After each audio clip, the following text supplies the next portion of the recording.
오늘 봉독한 사도행전 1장 8절 9절은 예수님께서 십자가에서 죽으신 지 3일 만에 부활하셔가지고 40일 동안 이 땅에 오셔서 여러 사도들한테 말씀을 전하시는 게 마지막 말씀이 이 말씀입니다. 너에게 성령이 임하면은 권능을 받아서 예루살렘과 온 유다와 사마리아 땅끝까지 이르러 내 증인이 되리라 하시고 하늘로 올라가셨거든요. 근데 여기서 나오는 그 땅끝이라는 거는 여러분들 어디라고 생각하십니까? 땅끝. 네? 땅끝. 한번 생각해 보세요.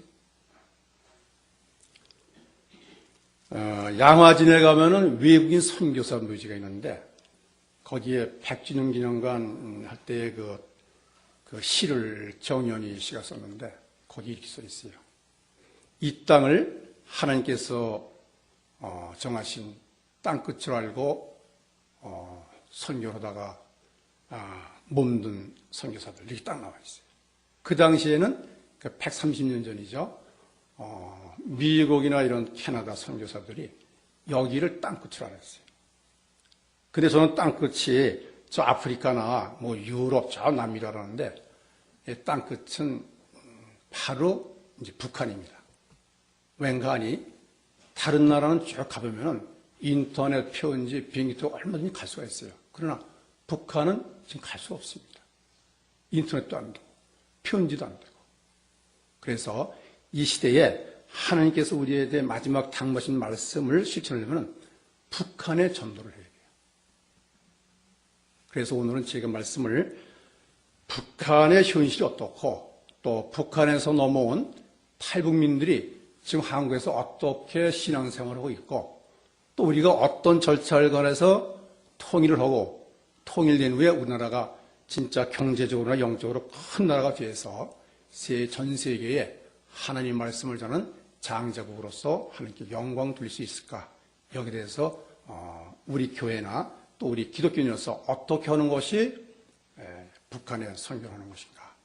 이걸 결론을 내고 말씀을 마치겠습니다. 제가 그 북한의 현실과 북한 그 탈북민들의 우리나라에 지금 넘어와서 어떻게 신앙생활을 하고 있는가 해서 한 6군데를 제가 방문했어요. 금년에 들어와서. 3군데의 탈북민 교회와 또 북한 선교기관을 제가 탐방을 하면서 같이 예배드리고 식사하면서 또 북한 탈북민들하고 얘기도 하면서 쭉 이제 제가 조사를 했죠. 근데 얼마 전까지만 해도 그 사람들 우리가 세터민이라고 그랬거든요. 근데 국가에서 법을 변경해가지고 법적인 용어는 북한 이탈 주민입니다. 그래서 길기 때문에 저는 오늘 그냥 탈북민이라고 제가 얘기를 하겠습니다. 그 인천시 논현동에 가면은 세터민 사랑의 쉼터가 있습니다. 그게 저희가 지난 1월 첫 주에 2박 3일 동안 제 집사람과 함께 가서 선교 활동을 했는데, 전도 활동을 한 거죠. 그 동네에는 한 1,800명에 해당하는 사할린동포와 북한 이탈 주민들이 와서 사는 동네입니다. 그 사람들이 이제 우리가 한 5개월 동안 이렇게 이제 5년 동안 이렇게 우리나라에 정착할 수 있도록 무조건 이렇게 놀고 먹으면서 정착하라고 한 달에 45만 원씩 드리면서 이제 그들을 정착할 수 도와드리는데 그분들이 와서 그냥 우리나라 유행가도 부르고 식사도 놀고 해줘요. 거기에 저희가 이제 전도를 하러 간 거죠. 한 20명이 갔습니다. 저희가 그때 훈련받던 선교기관에서 갔는데 저희가 이제 갈 때 과일하고 이제 사탕, 과자를 많이 사갔어요. 가니까는 한 10시쯤 도착했는데 지금 불안하지 않습니까? 그 북한 이탈 주민을 본 적도 없고 그 사람들이 얼마나 험하게 생겼는지 우리가 어릴 때 같이 손에 달렸는지 알 수 없지 않습니까? 우리 TV에서 가끔 봤지만 이제 불안한 마음으로 이렇게 쭉 갔는데 보니까 유리창에 쫙 막 놀더라고요. 그래서 이제 그런데 어떤 남자분이 한 50대 중반 되는 남자분이 딱 나오세요. 화장실 가는지. 그래서 제가 이제 이따가 아저씨 저희가 과일 좀 사는데 과일 좀 드시겠습니까? 그랬더니 소리 딱 꺼나봐요. 딱 보면서. 우리 북조선 사람들은 과일 같은 거 안 먹습니다. 일 없습니다. 그래서 툭 나가더라고요. 그래서 저는 집에 가는 줄 알았어요. 조금 있다 또 들어와요. 화장실 갔다 오는 것 같아요. 그래서 이제 아저씨, 그 과일 한 잔 줬는데 제가 과자도 사왔거든요. 과자 좀 드시죠. 그랬더니 과자요? 그 애들이 먹지 무슨 어른이 과자를 먹습니까? 일 없으면 뚝 들어가요. 근데 제가 정이 떨어지잖아요. 야, 저 사람들 향해서 전도를 해놨는데 이 말을 못 붙이게 지금 어떻게 전도를 하나. 아주 정이 뚝 떨어져요. 그 멀거니 뭐 천만 다 똑같죠. 멀거니 있는데 이제 1시간 지나니까 12시가 되니까 식사 시간 아닙니까? 다들 나오더라고요. 다 이제 음악을 끝이고. 그래서 선교기관에서 이제 제가 어렌지 해가지고 한쪽에 한 20명 앉고 저쪽에서 한 10명 앉았어요. 그래서 이제 제가 알겠죠. 제가 그 소식을 듣자니까 여러분들이 죽음을 각오하고 중국을 통해서 이제 한국에 들어와서 이제 사시는데 한국에서 그 정착하셨는데 여러 가지 어려움이 있다고 들었습니다. 혹시 여러 가지 그 어려운 점이 있으시면 말씀을 해주시면 우리가 힘닿는 데까지 도와드리겠습니다. 그렇게 했어요. 그때 얘기를 잘 안 하더라고요. 조금 있으니까 어떤 여자분이 한 50대 초반인데 딱 나와요. 제가 말씀해도 되겠습니까? 말씀 보시죠. 그랬더니 본인은 10년 전에 중국으로 도망가서 아들하고 우리나라 대사관을 들어가려고 담벼락을 넘다가 중국 공안에 붙잡혔어요. 그게 다 떨어졌어요. 이제 그게 KBS TV에 나왔다는데 그 사진이 자기가 장본인입니다. 근데 이제 얘기를 하는데 남조선 사람들은 북한 사람을 아주 우습게 하는 더러운 버릇이 있어요. 그러더라고요. 말이 아주 쌍스러워요.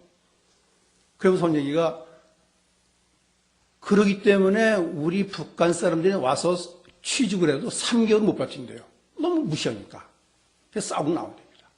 그래서 북한에서 넘어온 북한 이탈주민이라는 그 신분을 속이고 조선족으로 지금 둔갑해서 사는 사람이 많다고 해요.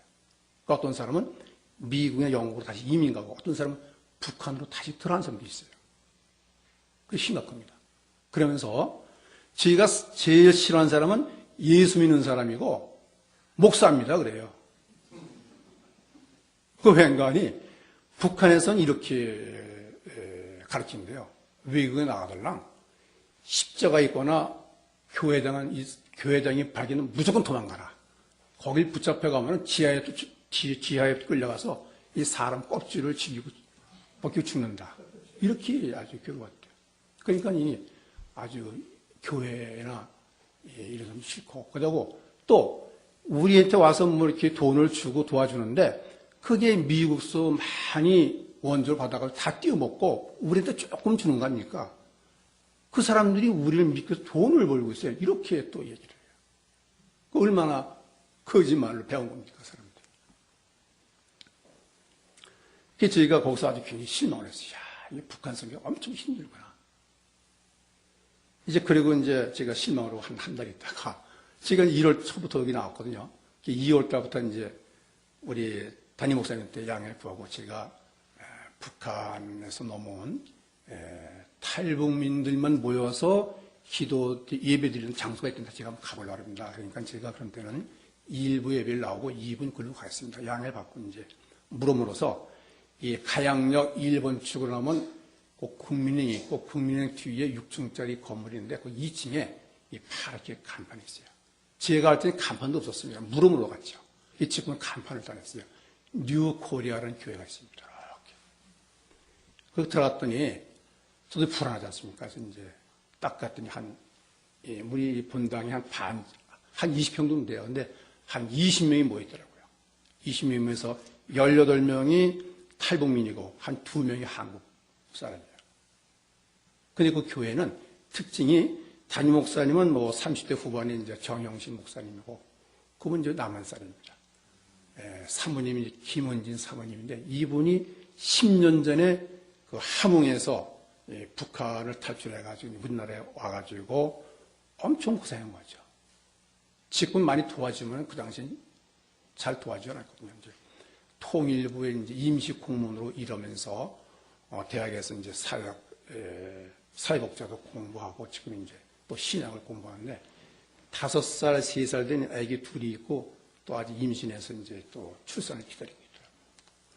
그분이 북한에서 살 때에 4대째 예수를 믿었는데 할머니와 아버지가 예수를 믿는다는 그 죄목으로 북한의 그 보위부 직원들한테 붙잡혀가서 피살을 당한 거죠. 순교당한 거죠. 그 끔찍한 일을 당하고 이분이 그냥 죽음을 넘어온 거예요. 근데 그 교회는, 그런 교회인데, 그 교회는 한 몇 가지 그 비전이 있어요. 첫째는, 우리는 통일을 염원한다. 통일이 되게 되면은, 이, 남한이 북한의 경제를 부흥시키고, 북한의 그 지하교회에 뜨거운 그 기독교인들이 남한에 좀 식어가는 기독신앙을 재부흥시킬 수 있다. 그런 힘을 가지고 있습니다.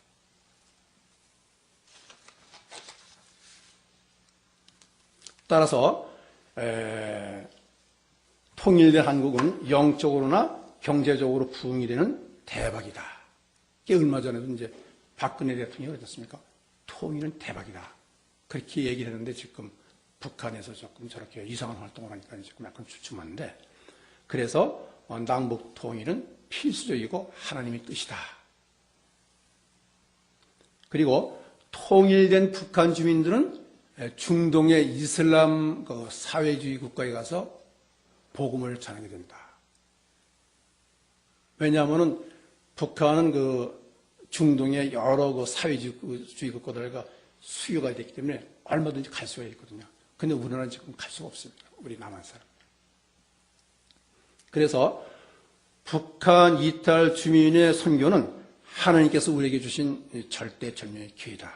그래서 그 사람들을 통해서, 우리들을 통해서 북한에 선교가 되니까는 그런 힘을 갖고 우리는 예수를 믿는다. 이렇게 되어 있어요. 그러나 탈북민들에 대한 선교는 서둘러서 안 된다. 시간이 걸린다. 제가 나중에 몇몇 북한에서 넘어온 자매들이나 형제들을 만나보니까 자기는 10년 동안 걸려서 예수를 믿게 됐다고요. 머리가 잘 안 돌아가니까.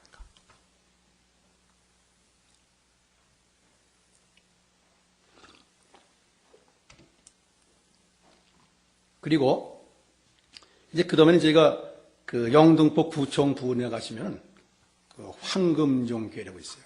그 목사님이 최 목사님인데 그분은 7년 동안 중국에 자기 부인하고 또 어머니 또 동생 부부 가서 이제 중국에 도망 나온 그 탈북민들이 있어요.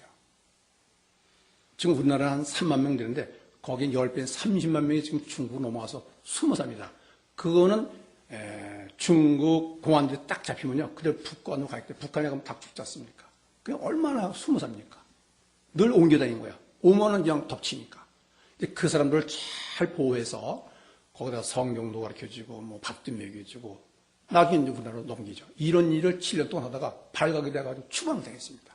그래서 그분이 거기다가 지하에 한 50평 되는 장소를 얻어가지고 지금 탈북민들만 모아서 예배를 드리는데 대개 이제 중학교, 고등학교 한 20대 초반 되는 20대 후반 되는 그 청년들로만 돼 있어요.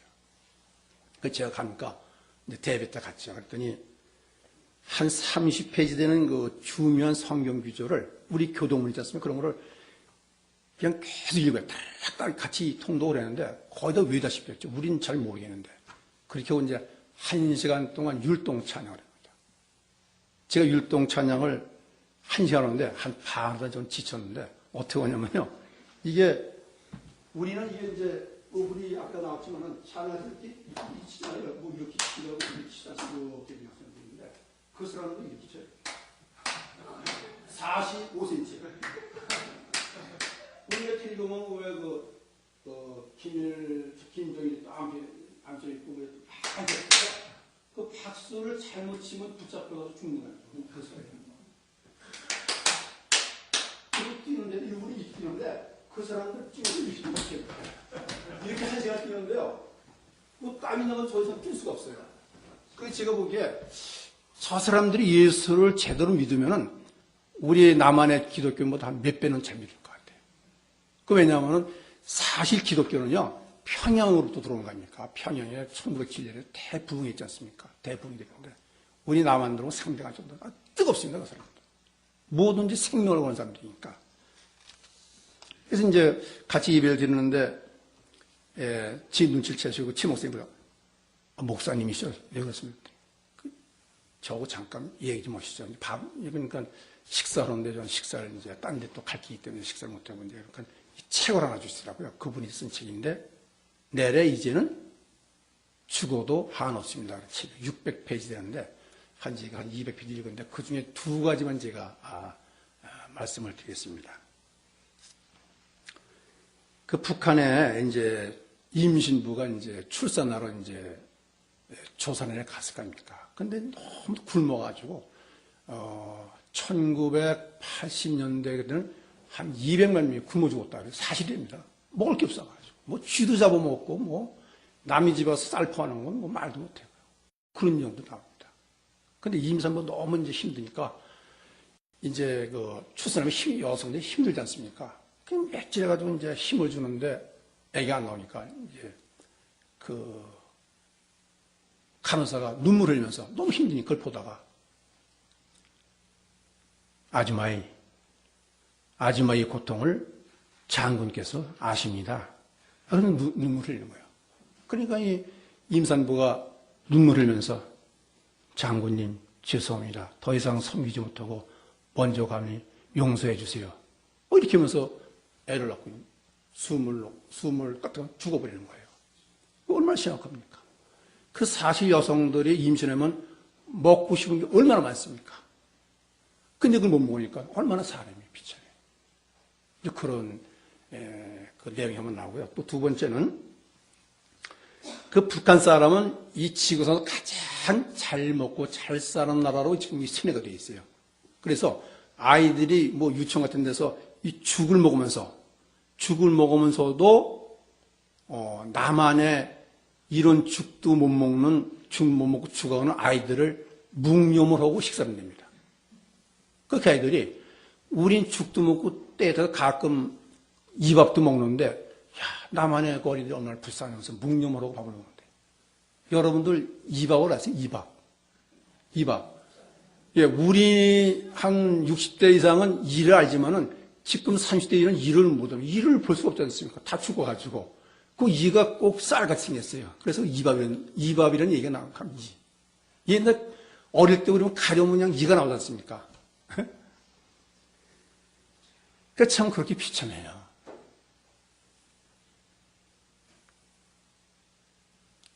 그 다음에 저희가 이제 방문한 곳이 이제 영등포 시장에 근처에 가면은 전철을 내리면은 그 기독교 북한 이탈 주민 사랑협의회라는 북한 선교기관이 있어요.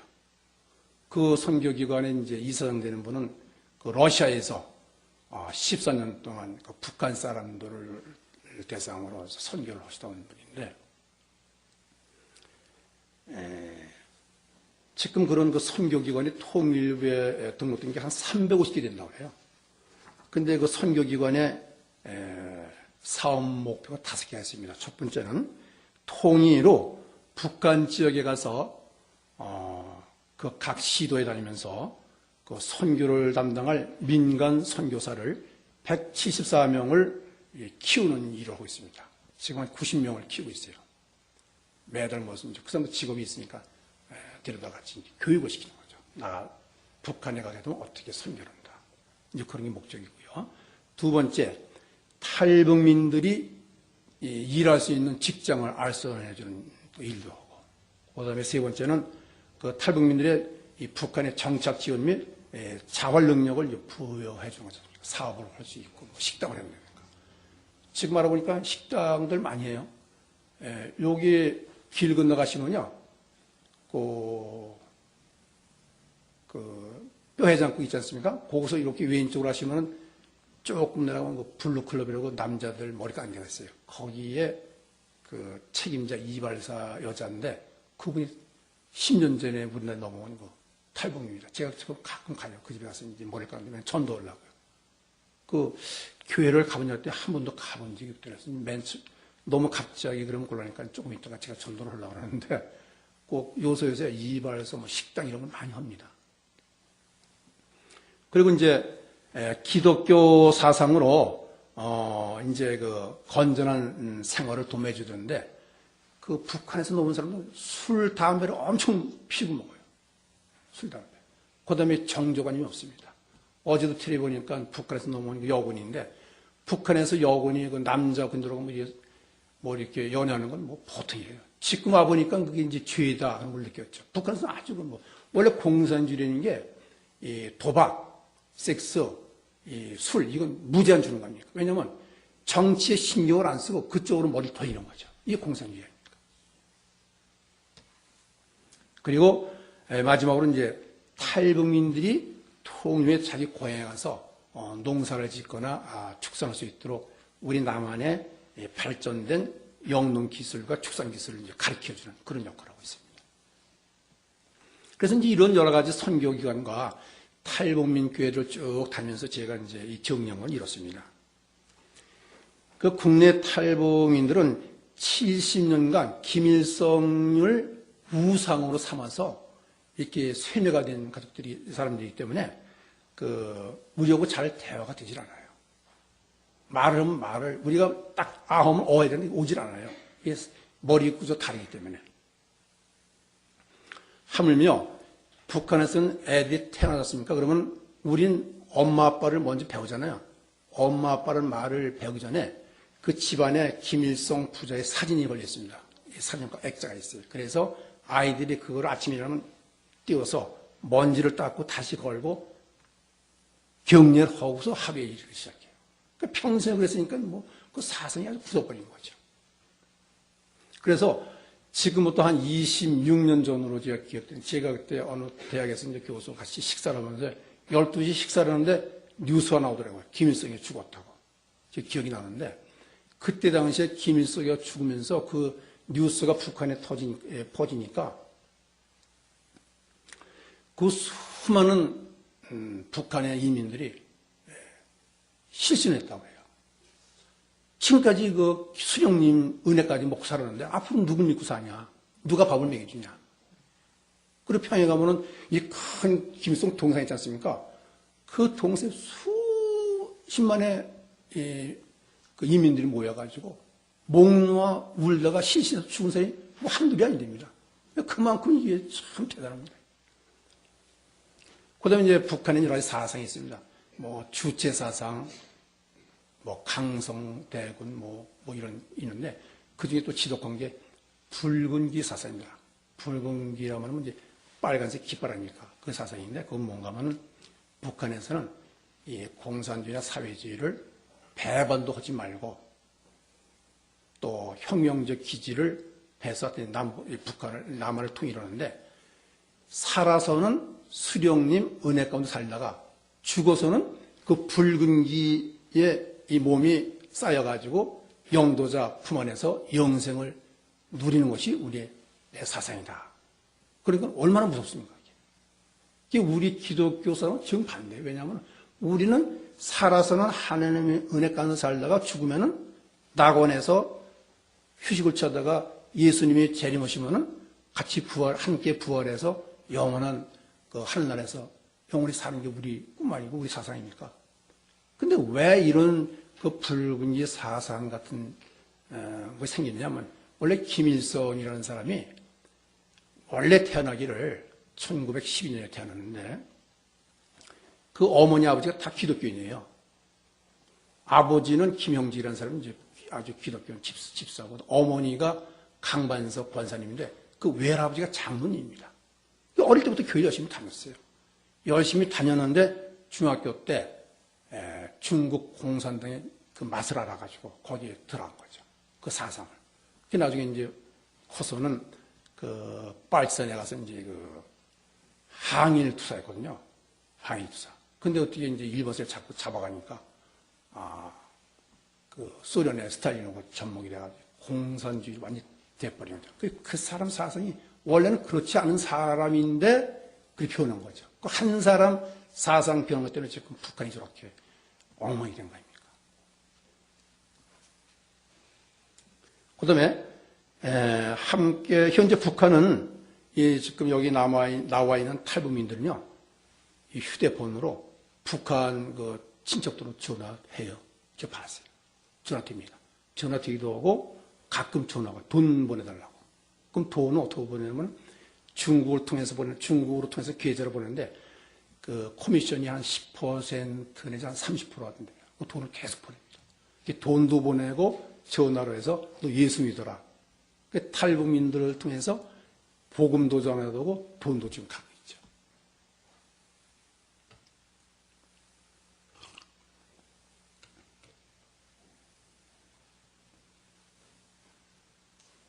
그리고 이제 그 탈북민들끼리만 모여서 예배를 드리는 교회는 그렇지 않은데 이제 그런 데를 싫어하고 또 이 큰 교회에 다니는 사람이 있어요. 우리 교회는 뭐 탈북민이 없는 것 같은데 탈북민이 그런 데 교회 가면은 한 달에 4주일을 다 출석을 하면 작게는 10만 원, 많게는 30만 원씩 준답니다.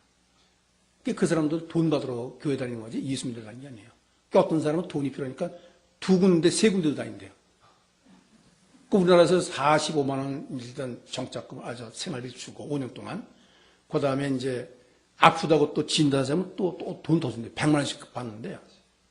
그러니까는 그 사람들이 교회 뭐 2군데 뭐 50만 원 받는 거 다 얼마나 그 맛에 교회를 다니는 거예요. 그게 지금 그러면 그렇지 않아야 된다고 지금 우리가 이제 반성을 해서 교계에서 지금 반성을 하는데 그게 그렇게 될 수 없는 게 이단 있죠, 이단. 여호와의 증인, 뭐 통일교, 또 우리 신천지 이런 데서 이거 돈으로 지금 매수를 하니까 그 사람들이 우리 순수 기독교 신앙을 받지 않고 이단에 잘못 넘어가면 그 얼마나 심각합니까? 잘 살아보려고 왔는데 그렇게 되게 되면 뭐 신세망치는 거니까.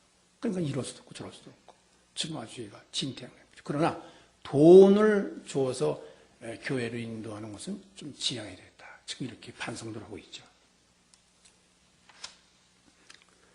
그래서 이제 우리가 직접 우리 남한 사람들이 그 북한 사람들한테 직접 전도하는 데는 다 힘들어요.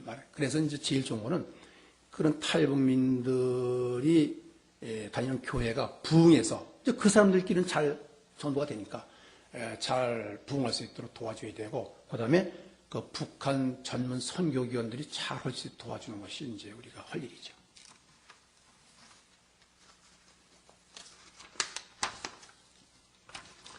그럼 이제 다시 돌아가서 그러면 선교를 우리가 왜 해야 되느냐? 선교라는 것은 우리가 국내에서 아직 그 예수를 모르는 사람한테 이제 예수를 전도하는 것은 이제 예수를 복음을 전하는 것은 우리 전도고, 그다음에 문화가 다른 것. 대개 그 전에는 이제 해외에 나가서 이제 우리가 전도하는 것을 선교라고 불렀는데 요새는 우리나라 선교사들이 해외 나가서 외국에 들어가 있는 나라가 거의 없어요. 다 막혀가지고 못 들어오게 합니다.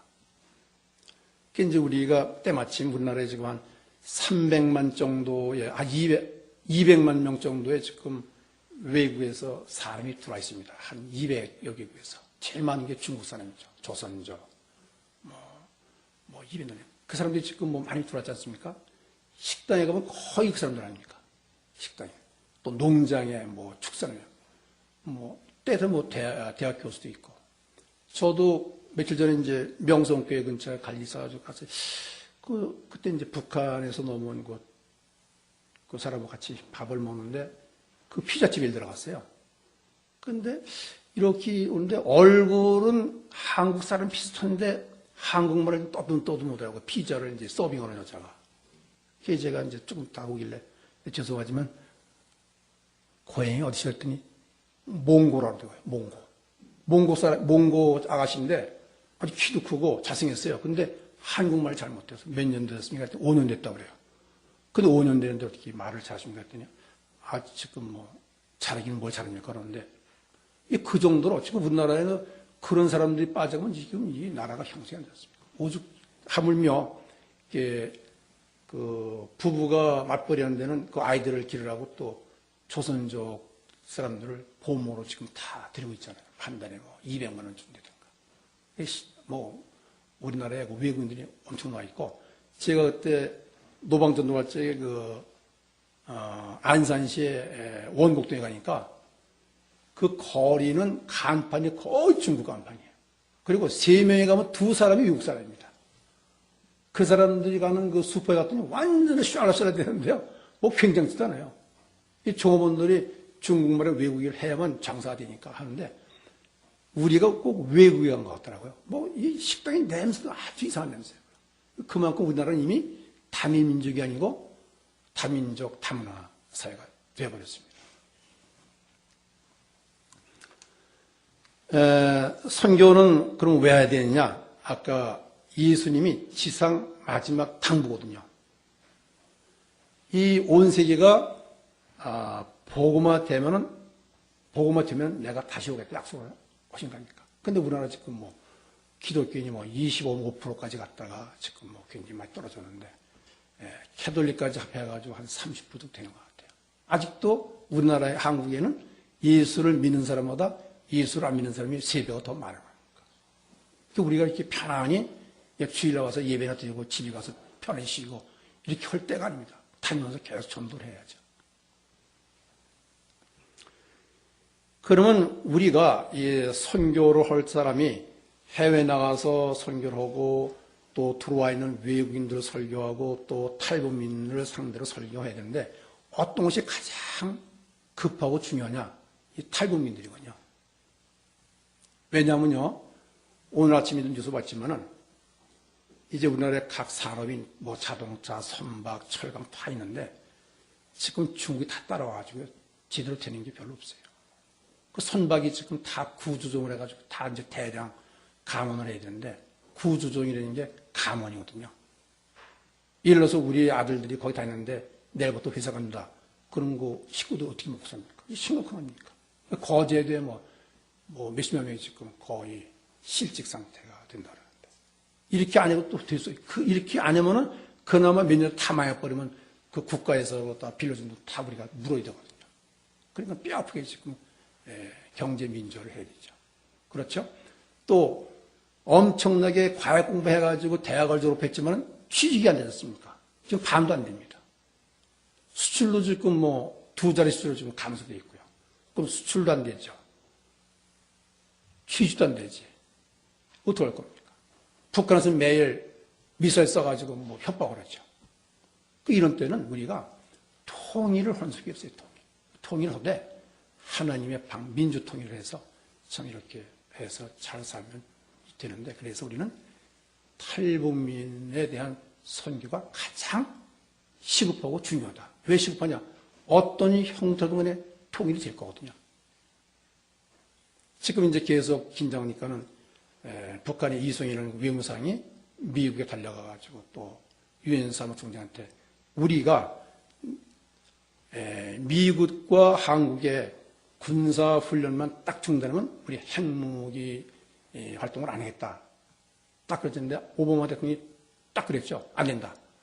북한은 믿을 수 없는 정권이다. 북한이 믿을 수만 있다면 우리는 당장 오겠죠. 그게 이제 어떤 형태로 간에 되겠지만 하여튼 통일은 이제 곧 될 걸로 제가 예측이 되고 있습니다.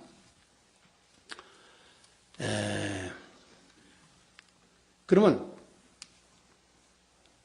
그 통일어대 하나님이 좋아하시는 민주, 평화, 통일 방법으로 통일을 해야 돼요.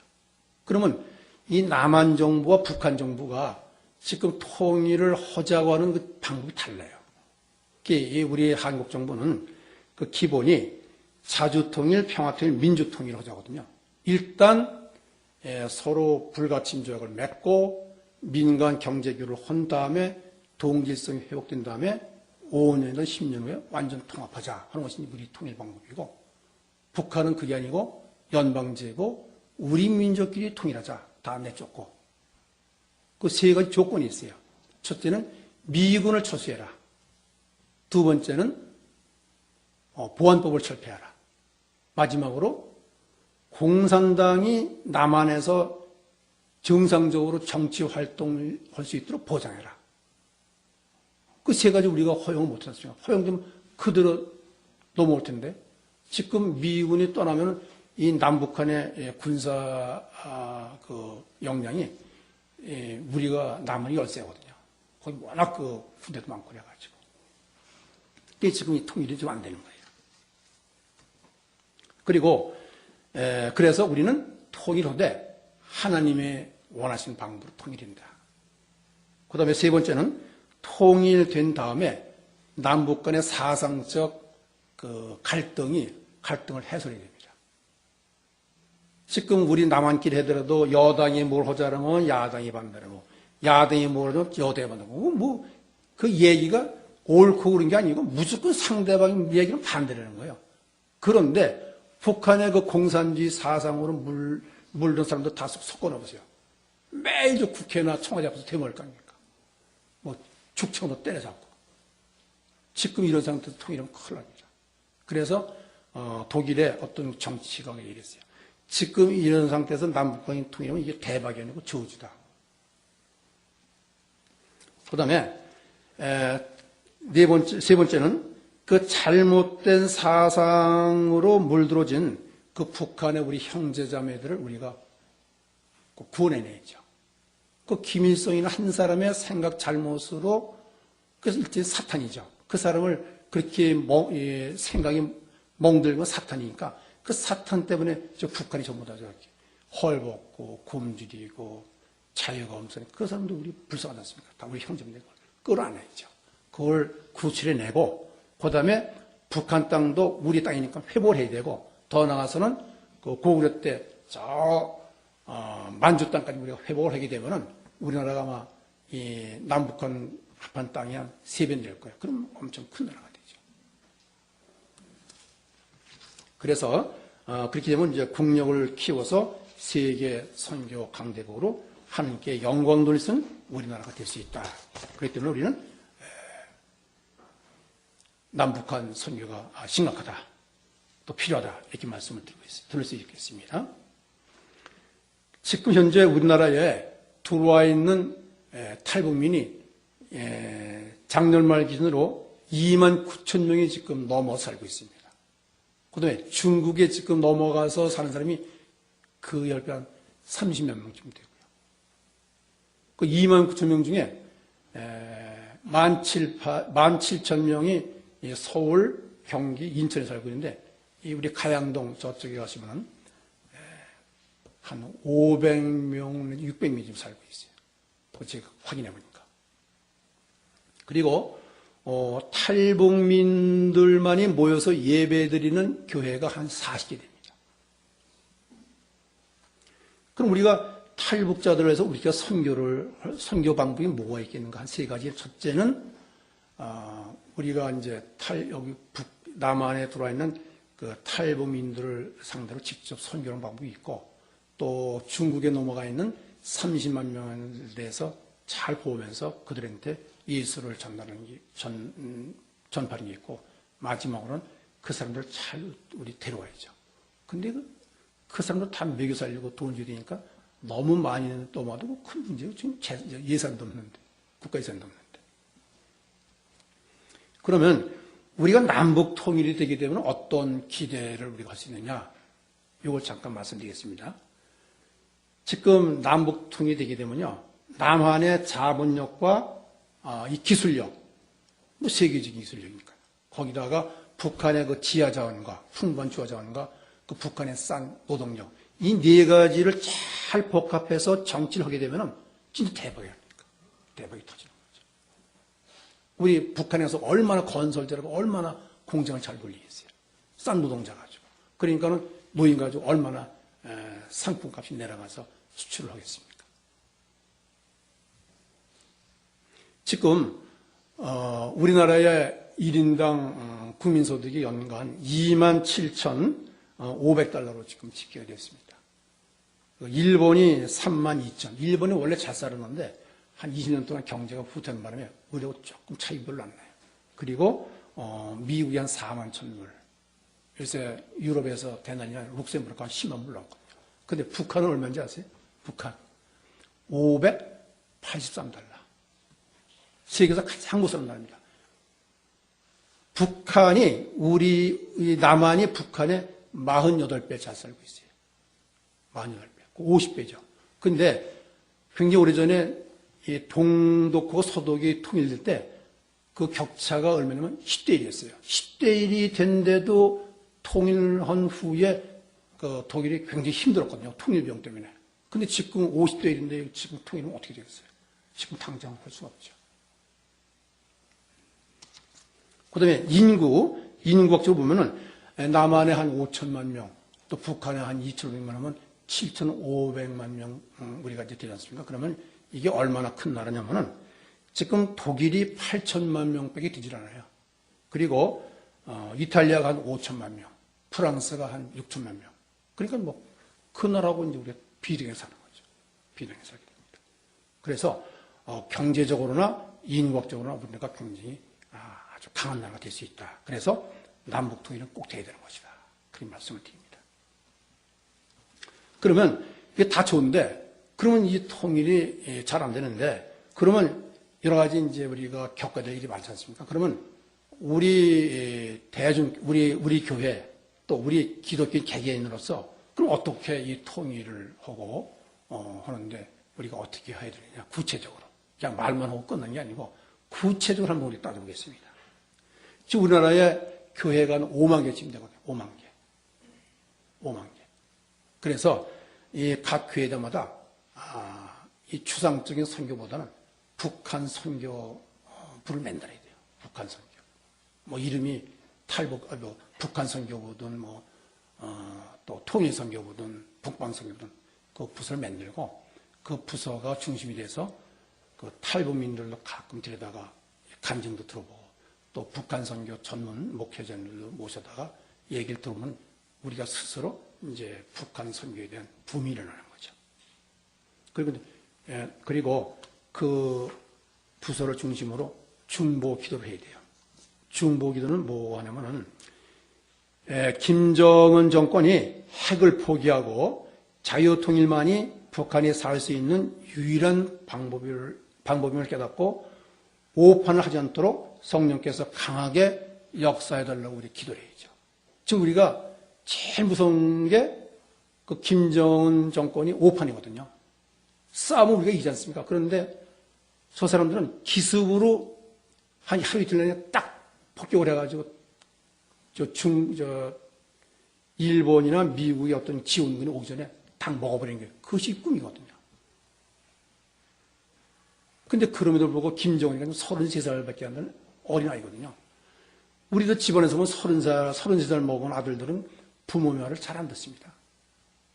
무슨 말하면, 저 아버지는 가만히 계십시오. 이건 잘 모르시는 분인데 무슨 말합니까? 이거 뒤 못 때려잖아요.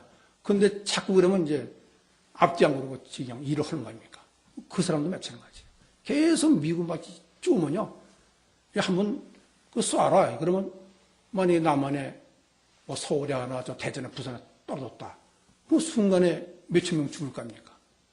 그 다음에 다시 뭐 싸워봤자 이전들 무슨 소리 있겠어요? 엄청나게. 우리가 200몇 명 죽은 그 세월호만 해도 엄청 2년 동안 지금 정치가 마비인데, 그리고 뭐 말 못하는 거죠. 오판이라는 게. 그래서 그 김정은이라는 사람이 오판하지 않도록 아무도 말을 못해요. 그 자기 그 고모부 장성태이가 몇 가지 그 얘기했다가 그 다음날 붙잡아다 방사포로 죽인 거 아닙니까? 그런 사람한테 무슨 누가 얘기했어요? 감히. 얘기했다면 그놈 죽이니까. 그거는 유일하게 하나님께서만 그 머릿속, 그 가슴 속에 성령 임하셔서 깨닫게 해줘야죠.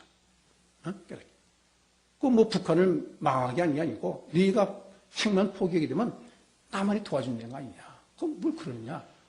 다시 이제 그렇게 해서 마음만 베끼면은 잘 되는데, 그렇게 오판이란 또 우리가 기도를 해야죠.